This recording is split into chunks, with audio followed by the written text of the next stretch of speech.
Som veľmi rád, že znova po roku sa tu na Marianskom námestí stretávame na jednom veľmi skvelom podujatí, ktoré nadviazalo na dlhé roky organizovanú jašidielňu.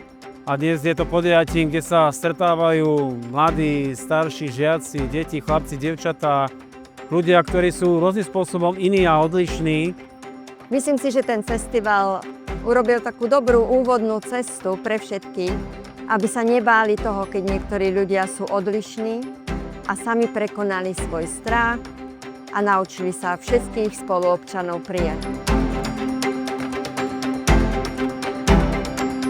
Je rok 2025, ja si pamätám 3. ročník teraz a som rada, že sme nadviazali na dlhú tradíciu, ktorá v Žiline bola a súvisela naozaj so snahou inkluzívne žiť v spoločnosti.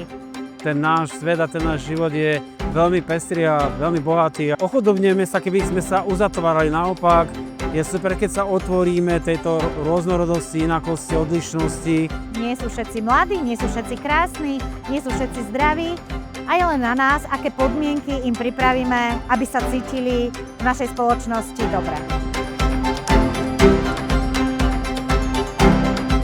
Zo sily, ktorá vychádza z ľudí, ktorým život dal nejaký handicap z rôznych dôvodov, tak práve z tej sily by sme sa vedeli inšpirovať. A toto podujatie tomu slúži. Aj tento festival má za cieľ inklúziu začať žiť a začať vnímať potreby iných.